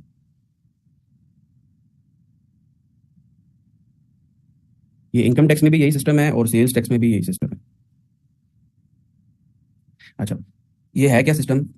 फर्क सिर्फ इतना है कि इनकम टैक्स में जो टैक्स पीरियड है वो एनुअल है, यानी 12 महीने का है। सेल्स टैक्स में जो टैक्स पीरियड है, इनकम टैक्स में टैक्स पीरियड नहीं होता, सॉरी, टैक्स ईयर होता है, क्योंकि 12 महीने होते हैं। सेल्स टैक्स में टैक्स पीरियड होता है, और सेल्स टैक्स में जो टैक्स पीरियड है वो 1 मंथ का है। ठीक है, फर्क सिर्फ इतना है। दोनों में सेल्फ असेसमेंट है। सेल्फ असेसमेंट का मतलब कि एफबीआर ये नहीं कहता कि भाई अपने डॉक्यूमेंट्स मुझे दो, मैं तुम्हारी सेल्स निकालूंगा, मैं तुम्हारी परचेजेस वेरीफाई करूंगा, ऑडिट करूंगा, और फिर तुम मुझे टैक्स दोगे। जैसे आप लोग ऑडिट करते हैं, तो जो फाइनेंशियल स्टेटमेंट्स होती है ना वो, या जो अकाउंट्स होते हैं किसी भी कंपनी के, उसमें सेल्फ असेसमेंट का कॉन्सेप्ट नहीं होता। सेल्फ असेसमेंट का मतलब कि कंपनी खुद ही अपनी फाइनेंशियल्स बनाए और कहे भाई ये लो, ये मेरे अकाउंट्स हैं। उसमें ऑडिट का सिस्टम होता है कि आपके जो भी फाइनेंशियल्स होंगे उनका ऑडिट होगा। ऑडिट होने के बाद फिर जो सीए की फर्म है या आईसीएमए वाला है, वो सर्टिफाई करेगा कि भाई हाँ, ये फाइनेंशियल जो है ये ऑथेंटिक, वो उनको ऑथेंटिकेट करेगा फाइनेंशियल्स को, या उनको चेंज कर देगा। तो इसी तरह से अगर हम टैक्स की बात करें, तो टैक्स में भी तो फिर ऐसे ही होना चाहिए ना कि आप अपना रिटर्न या अपना डाटा बना के पहले एफबीआर को दें, एफबीआर उनका ऑडिट करे और फिर उनको ऑथेंटिकेट करे। लेकिन ऐसा नहीं है। एफबीआर ने, वो अगेन वो मैं आपको बताया ना कि वो कर ही नहीं सकता, एफबीआर कैपेबिलिटी नहीं है। तो उन्होंने सिंपल सा सिस्टम, उन्होंने कहा भाई हमें इन मुसीबत में ना डालें, बाद में हमारी अगर मर्जी होगी तो हम ऑडिट कर लेंगे। लेकिन अभी रूल बड़ा सिंपल सा है, हर टैक्स पेयर ने अपनी असेसमेंट खुद से करनी है। खुद से अपनी इनकम कैलकुलेट करो और उस पे इनकम टैक्स दे दो। खुद से 1 महीने की अपनी सेल्स रिपोर्ट करो और परचेज़ेज़ रिपोर्ट करो और जो भी तुम्हारा इनपुट आउटपुट के बाद टैक्स बनता है, एफबीआर को जमा करा दो। ठीक है? तो अब अक्सर लोग ऐसे हैं जो सारी की सारी से अक्सर क्या चलें कुछ लोग ऐसे हैं जो सारी की सारी अपनी सेल्स और परचेज़ेज़ डिक्लेयर करते हैं एफबीआर को, लेकिन मोस्टली लोग ऐसे हैं जो सेल्फ असेसमेंट वाला जो कॉन्सेप्ट है उसको अभी मिसयूज़ कर रहे हैं। कि सेल अगर पूरे महीने में हुई है 10 लाख रुपए की, चूँकि उस 10 लाख रुपए की आपने वेरिफिकेशन नहीं करवानी, आपकी मर्ज़ी है, तो वो 10 लाख का 10 लाख रिपोर्ट ही नहीं करते। ज़्यादातर लोगों ने 2-2 बुक्स बनाई हुई हैं। वो 10 लाख की बजाय 2 लाख, 3 लाख बस सेल्स टैक्स में रिपोर्ट कर देते हैं। बाकी का जो सेल्स हैं, वो आउट ऑफ बुक्स हैं। ठीक है? तो इसको कहते हैं सेल्फ असेसमेंट कि खुद ही अपनी सेल्स डिक्लेयर करो, खुद ही अपना तो इवन नॉर्मल टैक्स पेयर के केस में भी अभी जो किसी ने क्वेश्चन किया था, एफबीआर जो है वो एफबीआर आपके नंबर्स पे रिलाई नहीं कर सकता कि भाई ये नंबर ठीक है, क्योंकि एफबीआर ने उनका ऑडिट ही नहीं किया हुआ। अच्छा, एक आखिरी बात जिसके बाद हम ब्रेक कर रहे हैं 15 मिनट्स की, कि जो बंदा टियर 1 की कैटेगरी में आ जाएगा और रजिस्टर हो जाएगा, उसके लिए उन्होंने अब मैंडेटरी कर दिया है कि वो अपने रिटेल आउटलेट को इंटीग्रेट करेगा एफबीआर के कंप्यूटराइज सिस्टम से। कोई भी रिटेलर जिसका रिटेल आउटलेट है, यानी दुकान है उसकी, और वो टियर 1 की कैटेगरी में फॉल कर रहा है, उसके लिए मैंडेटरी कर दिया गया कि वो अपनी सिस्टम कंप्यूटराइज सिस्टम को एफबीआर के सिस्टम से इंटीग्रेट करेगा। आपने अक्सर ऑब्जर्व किया होगा कि अक्सर किसी अच्छी स्टोर पे अगर आप चले जाएँ तो वो आपको ₹1 चार्ज भी करता है पीओएस का। अच्छे स्टोर से मेरा जो ज़रा टियर 1 की कैटेगरी में आ रहा है, उस पॉइंट से बता रहा हूँ। तो वो जो ₹1 आपको चार्ज करता है, वो इसी वजह से चार्ज करता है कि उसने अपना सिस्टम जो है वो एफबीआर से इंटीग्रेट किया हुआ है। उसके चार्जेज़ हैं ऑब्वियसली जो एफबीआर लेता है, ठीक है? तो यहाँ तक अभी अब हम पढ़ा है जी, बाकी की बातें ब्रेक के बाद करते हैं।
आए पीछे नीचे पंखा लगा है।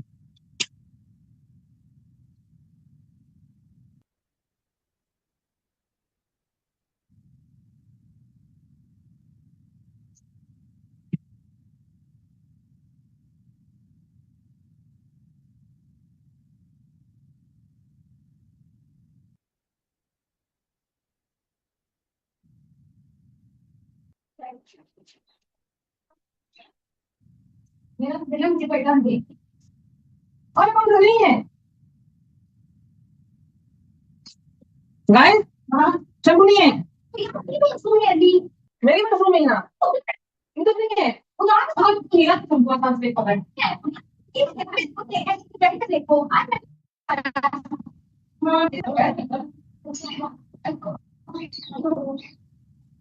जी आवाज़ आ रही है जी।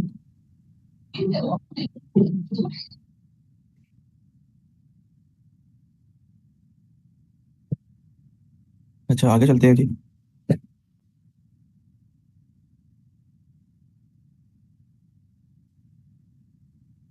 तो अब बेनिफिट्स क्या हैं जी ऑनलाइन इंटीग्रेशन के। नॉर्मली क्या होता है, input adjustment up to 90% of the output is allowed to all the registered persons. However in case of integration tier one retailers can adjust input up to 95% of the output. अच्छा, ये भी ना इसके अंदर एक बहुत बड़ा इन्होंने इस दफ़ा बजट में ड्रामा किया है कि टियर वन की कैटेगरी में जो रिटेलर्स थे ना, उनको पहले इंसेंटिवाइज किया। उनको कहा कि भाई जो भी रिटेलर एफबीआर के साथ इंटीग्रेशन करेगा ना, उसको हम एक बेनिफिट देंगे। वो बेनिफिट क्या था कि शुरू में तो उन्होंने वो रेट जो था ना वो 12% कर दिया कि वैसे तो सेल्स के ऊपर जो रेट है वो 18% है, लेकिन अगर आप एफबीआर के साथ इंटीग्रेशन कर लेंगे तो हम आउटपुट जो आपको चार्ज करेंगे ना वो 12% होगा। अच्छा, वो 12% को फिर उन्होंने पिछली दफ़ा बजट में 15% कर दिया। जब देखा कि आहिस्ता आहिस्ता सारे के सारे रिटेलर्स जो हैं वो अब इंटीग्रेट हो गए हैं, अब इस दफ़ा जाके उन्होंने बजट में ये जो 15% वाली क्लॉज थी ना ये भी खत्म कर दी है। तो अब जो भी टियर वन कैटेगरी का रिटेलर है, अगर वो एफबीआर के साथ इंटीग्रेटेड है, तो उसके लिए भी जो रेट है ना वो 18% कर दिया गया है। इस दफ़ा बजट में चेंज आई है। तो पहले ये एक बेनिफिट होता था पिछले साल तक कि 15% रेट होता था इनकी सेल्स के ऊपर। जो तो देखिए दो चीज़ें हैं, एक होता है आपका नॉर्मल रेट, यानी 18% जो है ये आपका नॉर्मल रेट है। ये कहाँ पे लिखा हुआ है ये मैंने आपको पढ़ा दिया, जहाँ से हमने अपनी जो सेल्स टैक्स का लेक्चर स्टार्ट किया था, सेक्शन 3 में जो चार्जेबिलिटी वाला सेक्शन है ना, स्कोप ऑफ टैक्स वाला, इसमें उसने बताया हुआ है कि सेल्स टैक्स का जो रेट होगा वो 18% होगा। फिर इसी सेक्शन में जाके उसने आगे बताया हुआ है कि कुछ गुड्स ऐसी हो सकती हैं जिनके ऊपर जो रेट है ना वो रिड्यूस्ड हो। रिड्यूस का मतलब कि उन गुड्स के ऊपर हो सकता है रेट 18 से कम हो जाए। अच्छा, फिर आपने यहाँ से एक बात अब याद कर लेनी है कि 8 स्केजुअल है आपके सेल्स टैक्स के लॉ में, 8 स्केजुअल, जिसमें उन्होंने रिड्यूस रेट वाली आइटम्स बताई हुई। ठीक है, 6 स्केजुअल हम ऑलरेडी पढ़ चुके हैं। 6 स्केजुअल जो है ये एग्जाम्पशंस वाला है। तो अभी तक ये 2 स्केजुअल्स के बारे में हमने डिस्कस किया है, तो ये सारे याद रखें। तो 8 स्केजुअल में पहले ये क्लॉज होती थी कि कोई भी टियर वन की कैटेगरी का जो रिटेलर है, कोई भी टियर वन की कैटेगरी का नहीं, सॉरी ये भी मैंने गलत बता दिया। टियर वन रिटेलर कौन कौन सा जी? टेक्सटाइल का, कॉटन का, लेदर का, स्पोर्ट्स का एंड सर्जिकल गुड्स का। सिर्फ इनके लिए था, सब लोगों के लिए नहीं था। यानी आपने फॉर एग्जाम्पल स्टाइलो शूज से शूज खरीदे हैं, ठीक है, बाटा वालों से शूज खरीदे हैं, तो या शर्ट एंड टाई से कोई शर्ट खरीदी है, हाँ, तो जो इन 5 कैटेगरीज में जो रिटेलर्स आ रहे थे ना, इनके लिए एड्स का, इनके अलावा भी तो रिटेलर्स है ना, इंटीग्रेशन तो सारे टीयर 1 कैटेगरी के रिटेलर्स ने करनी है। ठीक है, यानी जो हाइपर स्टार वाले हैं या मेट्रो वाले हैं या और कोई भी नेशनल या इंटरनेशनल चेन ऑफ स्टोर है, जो इन इन चीज़ों में, यानी जो ग्रोसरी का स्टोर है फॉर एग्जांपल, उसने भी इंटीग्रेशन करनी थी। लेकिन उसके लिए रेट जो था वो 18 ही था। ये जो 15%, ये जो 12 पहले आया और फिर 15 हुआ ना, ये सिर्फ इन 5 कैटेगरीज के लिए था। अब इन 5 कैटेगरीज के लिए भी उन्होंने जो रेट है वो 18 कर दिया है। अब अक्सर स्टोर्स में ये भी एक आजकल चल रहा है ड्रामा के, वो प्रोडक्ट के ऊपर प्राइस कुछ और आ रही है, जब वो आपको बिल निकाल के देते हैं, तो ये मेरे से पिछले वीक में हुआ है, तो वो बिल पे रेट ज़्यादा आ रहा था। मैंने उसको कहा भाई ये रेट क्यों ज़्यादा आ रहा है, तो वो ये सेल्स टैक्स का फर्क है कि पहले सेल्स टैक्स का रेट 15 था, अब 18 हो गया, और वो जो 3% है वो सिस्टम में अभी उन्होंने बिल्ट इन नहीं हो सका, कोई रीज़न होगी, तो अब रेट जो है वो इन सारी प्रोडक्ट्स के ऊपर भी बढ़ गया है। ठीक, तो ये बात आपने याद रखनी है। अच्छा, डोर क्लोज करके जाना। अच्छा, तो एक बेनिफिट जो ये पहले था ये आपने याद रखना है, ये अब खत्म हो गया। अब सिर्फ एक ही बेनिफिट अवेलेबल है, ये बेनिफिट भी जरा समझ लें कि ये क्या है। ये बेनिफिट अब ये है, रूल नॉर्मली क्या होता है कि आपने अगर सेल की है ना, और आपका आउटपुट टैक्स बन रहा है 100 का, और इनपुट आपका बन रहा है जी 98 का, तो होना तो लॉजिकली यही चाहिए कि आउटपुट माइनस इनपुट, यानी आपको कस्टमर से आपने 100 रुपीज़ कलेक्ट किए, सप्लायर को आपने एक टैक्स पीरियड के अंदर 98 रुपीज़ दिए हुए हैं, तो जो बाकी के 2 रुपीज़ हैं वो आप एफबीआर को पे कर दें। ठीक है, लेकिन इसमें भी समझ लें एफबीआर ने एक बदमाशी लगाई हुई है। वो बदमाशी क्या है कि वही बंदा जो ऑलरेडी सेल्स टैक्स में रजिस्टर्ड है ना, बस उसी से एक मिनिमम टैक्स ले लिया जाए। वो बदमाशी ये है कि एक टैक्स पीरियड के अंदर मैक्सिमम जो आप अपना इनपुट एडजस्ट कर सकते हैं ना, वो 90% है। यानी अगर आपको इस तरह की कोई भी इक्वेशन आ जाती है, तो आपने कैलकुलेशन कैसे करनी है, ऐसे अगर आप कैलकुलेशन करेंगे तो ये लिख लेंगे रॉन्ग कैलकुलेशन है। तो ऐसे कैलकुलेशन करनी है जी, आपने पहले आउटपुट निकालना है, और फिर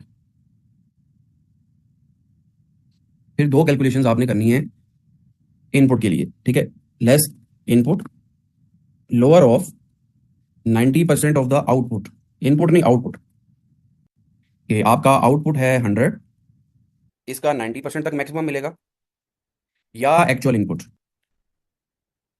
जो कि इस केस में 98 है।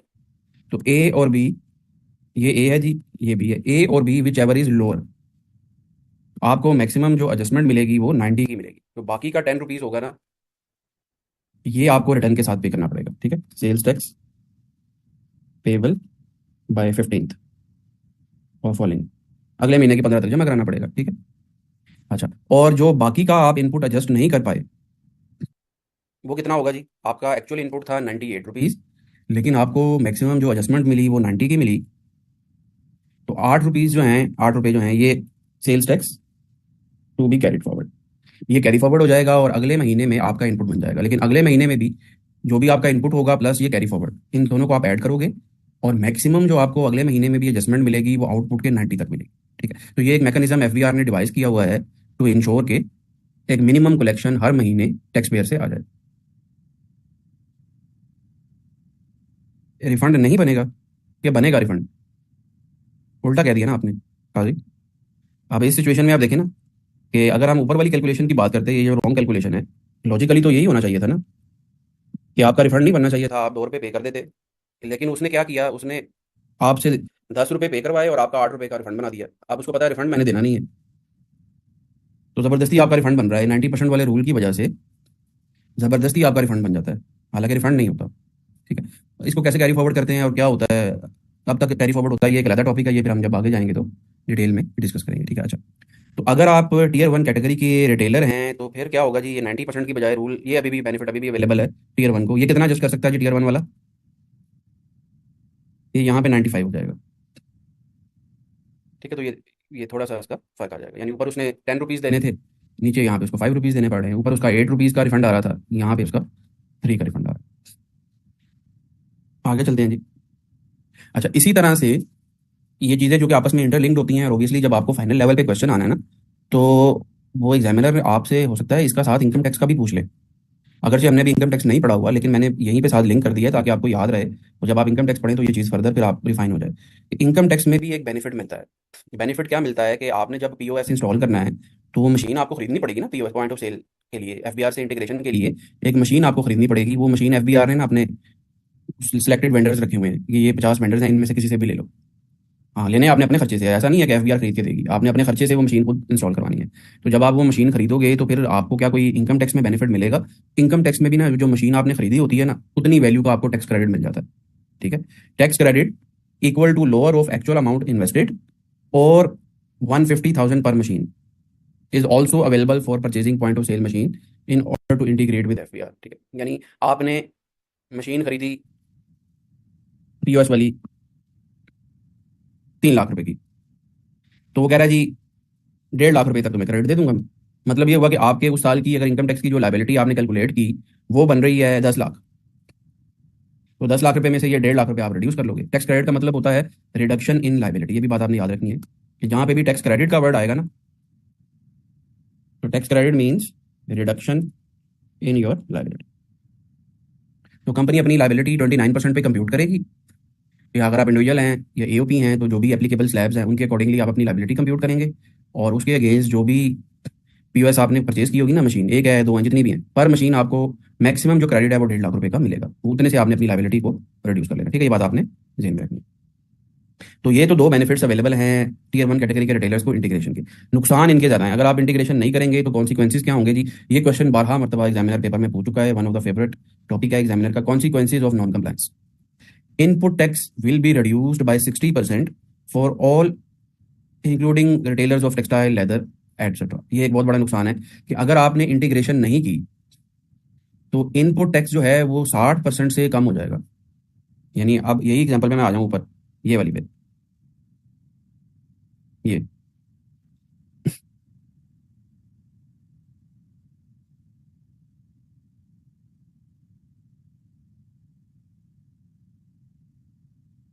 तो आउटपुट तो आपका था 100, इसका मैक्सिमम आपको यहाँ पे आपने इंटीग्रेशन नहीं की तो आपको मैक्सिमम 90 मिलना है, और एक्चुअल इनपुट जो है वो आपका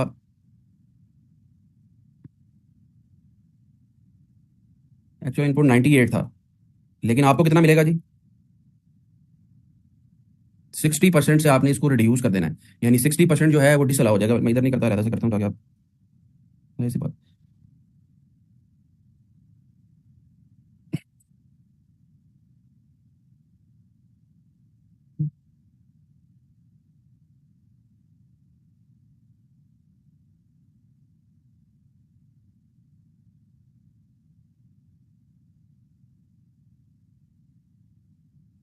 39.2 आपको इनपुट, ए और B whichever is lower, तो अब आपको इनपुट कितना मिलेगा जी?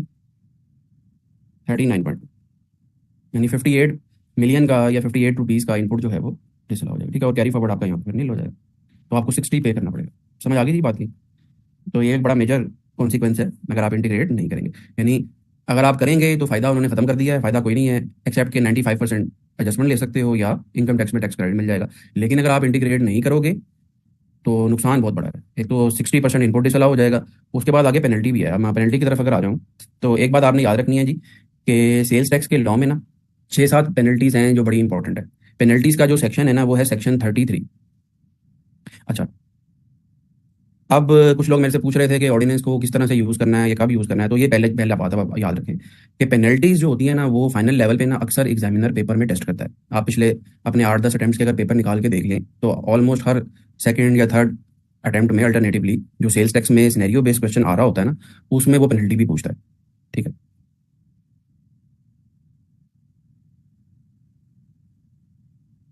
जी जी, ऑब्वियसली एक सिचुएशन कैरी फॉरवर्ड की है, बाकी भी कैरी फॉरवर्ड हो सकता है, वो कब होगा वो फिर हम बात की बात है ना, बाद में पढ़ेंगे। अच्छा, तो मैं ये बता रहा था कि पेनल्टीज जो है ना फाइनल लेवल पे, स्पेशली सेल्स टैक्स के अंदर, इनकम टैक्स में भी बाज़ दफ़ा पूछ लेता है, लेकिन सेल्स टैक्स में ना एग्जामिनर का फेवरेट टॉपिक है।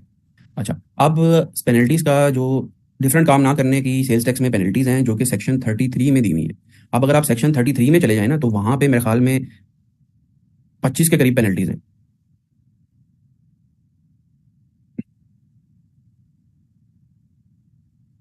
अब ये हमें हमें एक बेनिफिट क्या अवेलेबल है कि बुक पेपर आपका जो है वो ओपन बुक है, तो अब आपको ये पेनल्टीज याद करने की जरूरत नहीं है। लेकिन जो मैंने अपनी समरी में पेनल्टीज दी हुई है ना 6-7, इनको अगर आप याद कर लेंगे तो सबसे बेस्ट है। अगर याद नहीं भी करना चाहते तो अपने पास अच्छी तरह से एक्ट के अंदर मार्क कर लें कि कौन कौन सा सीरियल नंबर है इन पेनल्टीज का। ठीक है, ताकि कल को ये आपको एटलीस्ट इतना पता हो कि ये कि ये पेनल्टीज जो है इस जगह पे दी हुई है, ताकि कल को पेपर में जब इस तरह का कोई क्वेश्चन आए, एक तो आपको ये पता हो कि इसके ऊपर पेनल्टी भी लगनी है, वो मैंने जवाब देना है, उसका पेनल्टी लिखनी है, और वो पेनल्टी आप एक्ट से देके लिख सके। ठीक है, अलबत्ता रिकमेंडेड यही है कि जो नोट्स में पेनल्टीज दी हुई है ना, उनको याद कर लें। तो ये इसके लिए अपने पास मार्क करें। इसके लिए आपको अब एक्ट को यूज़ करना पड़ेगा, इसका सेक्शन 33। ये टोटल 27 पेनल्टीज हैं। तो इसमें से जो 5-6 इंपॉर्टेंट है वो, अब हम उसमें से पहली हम पढ़ने जा रहे हैं जी। वो क्या है जी कि Tier 1 retailer who fails to get himself registered under the act, and if registered fails to integrate in the manner as required, shall be charged with the following penalties। या तो वो रजिस्टर नहीं हो रहा एज अ Tier 1 रिटेलर के तौर पे, और अगर रजिस्टर हो भी रहा है तो इंटीग्रेट नहीं कर रहा, दोनों केसेस में ये पेनल्टी लगनी है जी। पहले डिफॉल्ट पे 5 लाख रुपया। सेकंड डिफॉल्ट कब होगा जी? 15 दिन के बाद। पहला जब डिफॉल्ट होगा उसके 15 दिन के अंदर अंदर अगर आप तुम रजिस्टर नहीं होते तो सेकंड डिफॉल्ट लग जाएगा 1 मिलियन का। उसके 15 दिन के अंदर अगर आप रजिस्टर नहीं होते सेकंड डिफॉल्ट के, तो तीसरा डिफॉल्ट है, फिर 2 मिलियन की पेनल्टी लगेगी। अच्छा, और तीसरे डिफॉल्ट के 15 दिन में अगर तुम रजिस्टर नहीं होते तो 3 मिलियन की पेनल्टी लगेगी, यानी ये। अच्छा, फिर कुछ लोगों ने कहा यार ले लो पेनल्टी, तुम ये पेनल्टियां भी लेते रहो, मैंने फिर भी नहीं होना रजिस्टर। जाहिर सी बात है, स्टे की इतना ज़्यादा हाई था कि कुछ जो रिटेल आउटलेट्स हैं, मेरे ख्याल में ये स्टाइलो वाले हैं या पता नहीं कौन से वाले हैं, उन्होंने कहा हमने फिर भी नहीं होना रजिस्टर। तो फिर अगर आप याद हो, स्टाइलो वाले थे या पता नहीं कौन से वाले शूज़ वाले थे कोई, उन्होंने फिर उनके प्रेमिसेस ही सील कर दिए थे, दुकान बंद कर दी थी। तो वो प्रोविजन भी उन्होंने लॉ में डाली हुई है कि अगर पेनल्टियों के बाद भी तुम बाज नहीं आ रहे, more over the business premises of the tax payer shall be liable to be sealed by the officer of inland revenue in addition to imposition of penalty. Penalty के अलावा तुम्हारी दुकान भी सीज हो जाएगी, सील हो जाएगी। अच्छा, further more if the tax payer integrates his system before the imposition of the penalty for second default, दूसरे डिफॉल्ट से पहले पहले तुम इंटीग्रेट कर लो, तो क्या होगा जी? एक फायदा है, penalty for first default shall be waived by the commissioner, कि पहली पेनल्टी पे तुम्हें वेव कर दूंगा मैं। ठीक है, यानी ये होगा क्या कि पहली दफा तुमने इंटीग्रेशन नहीं की, 5 लाख की पेनल्टी, 15 दिन गुजर गए नहीं की, फिर 10 लाख की पेनल्टी फर्दर लगेगी, फिर भी 15 दिन गुजर गए फिर भी नहीं की इंटीग्रेशन, 20 लाख फिर दो, और फिर भी 15 दिन के बाद इंटीग्रेशन नहीं की तो 30 लाख रुपया दो। इस तरह से था। लेकिन वो कह रहा है कि पहले डिफॉल्ट के बाद अगर तुमने 15 दिन के अंदर अंदर इंटीग्रेशन कर ली तो 5 लाख में वेव कर दूंगा। हाँ, एडिशनल होंगी ना, वही तो बता रहा था मैं। अच्छा, और इसके अलावा वो आपकी दुकान को वो है वो सील भी कर देगा। अच्छा अच्छा, अब उसके बाद आपको पता है पाकिस्तानियों के पास हर किस्म का 2 नंबरियों का तो एक्सपर्टीज हर हर चीज़ में है हमारे पास। तो कुछ लोगों ने क्या किया, उन्होंने कहा यार ये तो नहीं टल रहे एफबीआर वाले, ये हमारी दुकान पे छापे मारते हैं, दुकानें सील कर देते हैं, तो ये इसके बगैर अब गुजारा नहीं है, सिस्टम तो हम इंस्टॉल कर लेते हैं। लेकिन ना कोई आईटी का बंदा बुंदा इंगेज करो और सिस्टम में ना टेम्परिंग करो। यानी जब आपने पीओएस इंस्टॉल कर लिया, तो अब होना क्या था, उसका फायदा क्या था कि जैसे ही आप अपने सिस्टम में एंटर करोगे ना सेल, एंटर का बटन दबाओगे, तो इमीडिएटली वो जो सेल है एफबीआर के सिस्टम में रिपोर्ट हो जाएगी। जब एफबीआर के सिस्टम में रिपोर्ट हो जाएगी तो ऑब्वियसली आप फिर उस सेल को आपको डिस्क्लोज करना पड़ेगा। तो उन्होंने कहा यार ये एफबीआर वाले जो छापे मारते हैं, ये जो बंदे आ जाते हैं, इन्होंने बस हमें यही रोला डाला हुआ है कि सिस्टम इंस्टॉल करो, तो कर लेते हैं इंस्टॉल। लेकिन हम ना सिस्टम के अंदर टेम्परिंग करते हैं, कोई आईटी का बंदा इंगेज कर लेते हैं, और एक दो कंपनियों ने किया भी ऐसे, और कि हम जब एंटर करें ना तो सेल रिपोर्ट ही ना हो एफबीआर को, सिस्टम में टेम्परिंग कर लेते हैं। ठीक है, तो जब इस तरह का काम हुआ तो फिर एफबीआर को पता भी चल गया। बल्कि जो मैं आपको एग्जांपल दे रहा था स्टाइलो वाली, मुझे भी याद आ रहा है कि वो ऊपर नहीं हुआ था, वो नीचे वाले केस में हुआ था कि उन्होंने पॉइंट ऑफ सेल तो इंस्टॉल कर लिया था, लेकिन उस पॉइंट ऑफ सेल में मेट्रो था, स्टाइलो नहीं था, उस पॉइंट ऑफ सेल में ना टेम्परिंग की थी। वो फिर पकड़ लिया था एफबीआर ने। जब उन्होंने पकड़ लिया तो फिर उसके बाद ऑब्वियसली उन्होंने पेनल्टी भी बड़ी इंक्रीज कर दी और सिवियर कर दी। पेनल्टी क्या है जी? Moreover a person who is integrated with board और it's computerise system conducts such transaction in a manner so as to avoid monitoring, tracking, reporting और recording of such transaction और any person who abets commissioning of such offense। यानी कोई भी बंदा जो इसमें help कर रहा है, कोई आईटी वाला बंदा है या कोई भी और है जो 2 नंबरी करने में, टेम्परिंग करने में हेल्प कर रहा है, उसको भी साथ कर दिया उन्होंने। शेल पे अ पेनल्टी ऑफ 500,000 रुपीज और 200% of the amount of tax involved whichever is higher. 5 lakh रुपया, या वो 2 नंबरी करके तुमने पूरे महीने में 50 मिलियन की सेल्स जो है वो खत्म, वो इवेट कर दी, वो कंसील कर दी, तो 50 मिलियन सेल्स के ऊपर 18% जो भी बनता है ना सेल्स टैक्स, उसका डबल। यानी ये देखें कि आपने 50 मिलियन की सेल्स कंसील की हैं, तो 50 मिलियन की सेल्स के ऊपर 18% टैक्स लगाओ, ये तो तुमने देना ही देना है ना, ये तो तुम प्लस इसका डबल, यानी 18 लाख रुपया या 5 lakh, whichever is higher, ये तुम्हें पेनल्टी भी लगेगी। ठीक है, विदाउट। अच्छा, फिर इसके बाद उन्होंने कहा कि without prejudice to the above. Without prejudice का मतलब होता है कि ऊपर तो जो बात लिखी हुई है ना वो तो अपनी जगह पे है, वो एक इंडिपेंडेंट चीज है, लेकिन उसके अलावा ये भी हो सकता है या ये भी होगा। The he shall further be liable upon conviction by a special जज to a simple imprisonment up to 2 years or fine of 2 million rupees or with both. ठीक है जी। कि तुम्हारा ट्रायल होगा कोर्ट के अंदर, एंड इफ प्रूवन गिल्टी तो तुम्हें 2 साल की कैद भी हो सकती है जी, और इवन फाइन भी हो सकता है, ये दोनों चीज़ें हो सकती हैं। अच्छा, फिर वो क्या कहता है, moreover the business premises of the tax payer shall be liable to be sealed by officer of inland revenue in addition to imposition of penalty। कि अगर तुम टेम्परिंग करोगे सिस्टम में तब भी तुम्हारे बिजनेस प्रेमिसेस को मैं सील भी कर सकता हूँ। विदाउट प्रेजुडिस का मैंने बता दिया ना कि जो बात ऊपर लिखी हुई है वो तो अपनी जगह पे इंडिपेंडेंट है, लेकिन उसके अलावा ये काम भी होगा, यानी अरेस्ट वगैरह भी हो सकता है। अच्छा, फिर discontinuance of gas and electricity connection by board through general order, के बोर्ड के पास पावर है कि वो एक जनरल ऑर्डर इशू करेगा। जैसे आपने आजकल देखा ही होगा कि इनकम टैक्स के केस में तो उन्होंने ये काम शुरू भी कर दिया है। इनकम टैक्स में भी ये प्रोविजन है कि कोई भी बंदा अगर रिटर्न फाइल नहीं कर रहा ना, एफबीआर उसको नोटिस इशू करेगा। नोटिस इशू करने के बाद भी अगर वो रिटर्न फाइल नहीं करता तो एफबीआर ना एक जनरल ऑर्डर इशू करेगा। जनरल ऑर्डर क्या होता है ये हम नेक्स्ट लेक्चर में डिस्कस करेंगे। एफबीआर एक जनरल ऑर्डर इशू करेगा और उस जनरल ऑर्डर में उन बंदों के नाम लिखेगा जिनकी मोबाइल की सिम या बिजली का जो कनेक्शन है वो डिस्कनेक्ट करना है। ठीक है, और एफबीआर ने हमें कर भी दिया है मोबाइल सिम के केस में, तो अक्सर लोगों की ब्लॉक भी हो गई है। 15 लाख लोग हैं, कितने लोग हैं? 5 लाख लोग हैं। तो इसी तरह से उन्होंने टीयर 1 की कैटेगरी में जो रिटेलर्स हैं उनको भी कहा हुआ है कि भाई अगर नहीं करोगे ना इंटीग्रेशन तो तुम्हारा बिजली का और गैस का कनेक्शन भी हम बंद कर देंगे। हम एक जनरल ऑर्डर निकालेंगे, उसमें जिन जिन बंदों का भी नाम होगा ना उनका फिर बिजली का और गैस का कनेक्शन बंद हो जाएगा। ठीक है जी, ये हैं जी, यहाँ तक आज का लेक्चर है। अब एक आखिरी बात कर लेते हैं। ये एक क्वेश्चन मैंने निकाला था, क्वेश्चन नंबर है 30 और इसका बी पार्ट।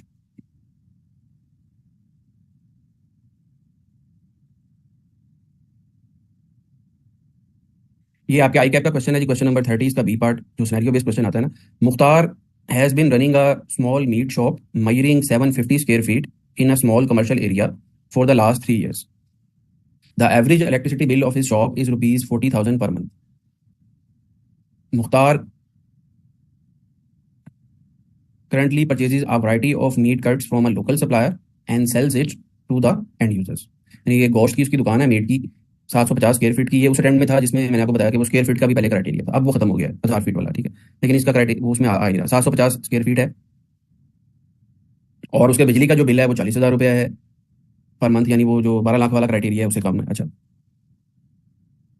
वो मीट कट्स यानी गोश्त के छोटे छोटे जो हैं वो पीसेस जो हैं वो परचेज करके फिर आगे बेचता है। In order to expand his business he has decided to acquire another meat shop measuring 600 square feet in a nearby commercial area.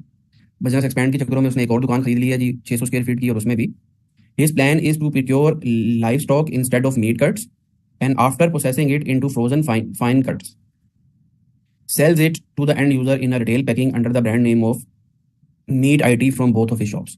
और उसका प्लान ये है कि वो लाइव यानी जानवर को खरीदे और उनको फिर खुद से करके स्लॉटर उनको ज़िबा करके उनको डिफरेंट जो मीट कट्स हैं उनको फिर अपनी दोनों दुकानों से मीट आईटी के नाम से एक ब्रांड बनाया और उसमें बेचे।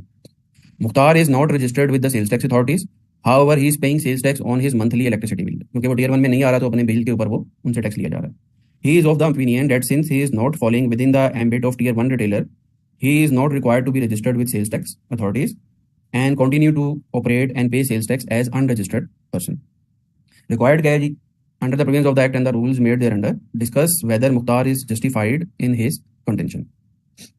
अब इसके अंदर देखें गौर से, तो क्या उसकी कंटेंशन ठीक है जी? उसको रजिस्टर होना ही नहीं होना? पहली बात तो ये है, हाँ ये वाली कि जब एक से ज़्यादा शॉप उसने बना ली तो वो चेन ऑफ स्टोर में आ गया, नेशनल चेन ऑफ स्टोर में आ गया। जब वो नेशनल चेन ऑफ स्टोर में आ गया तो लाइबल टू बी रजिस्टर्ड हो जाएगा, नंबर 1 चीज़। दूसरी बात एक और इसके अंदर उसने लिखी हुई है कि उसने जानवर खरीदने हैं, जानवर खरीद के उनको ज़िबा करके उनका गोश्त बनाना है और फिर उनको बेचना है। तो मैन्युफैक्चरर की डेफिनेशन में हमने क्या पढ़ा था? हाँ, तो वो मैन्युफैक्चरर भी बन जाएगा। अब जब मैन्युफैक्चरर बन जाएगा तो एज अ मैन्युफैक्चरर भी उसको रजिस्टर होना पड़ेगा, लेकिन उसके लिए क्राइटेरिया क्या है कि वो कॉटेज इंडस्ट्री में अगर है तो नहीं होना पड़ेगा, वरना उसको इस तरह से आपने इसका आंसर करना था। ठीक है, इसका जरा जवाब पढ़ लें।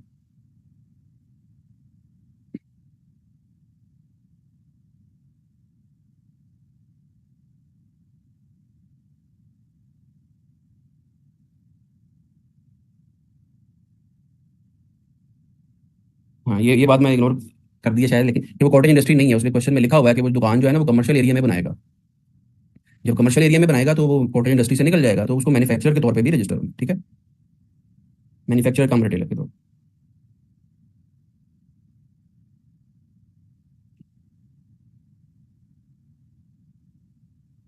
ठीक है जी।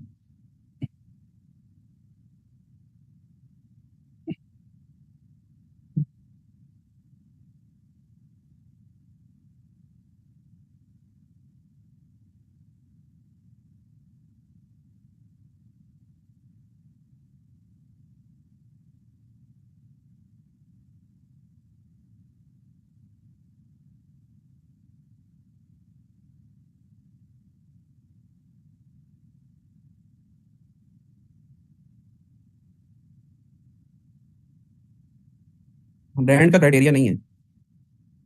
चाहे आपका अगर चेन ऑफ स्टोर है, चाहे आपका ब्रांड है या नहीं है, आपको रजिस्टर होना पड़ेगा।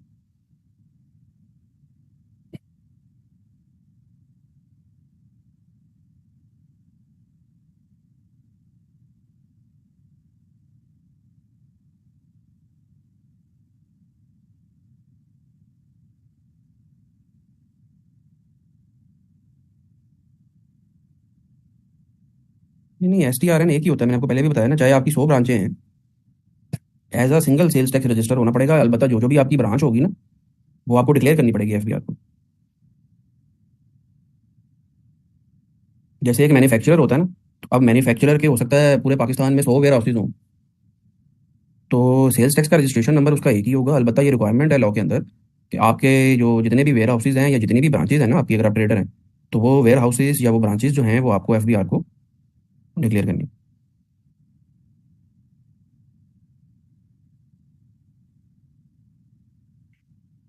अच्छा, वो क्वेश्चन मेरे ख्याल में किसी और अटेम्प्ट में होगा, मैं फिर भूल रहा हूँ। ठीक है जी, तो फिर वो बाद में देखते हैं। तो आज का लेक्चर हमारा इतना ही है जी, बाकी की बातें कल होती हैं। अल्लाह हाफिज़।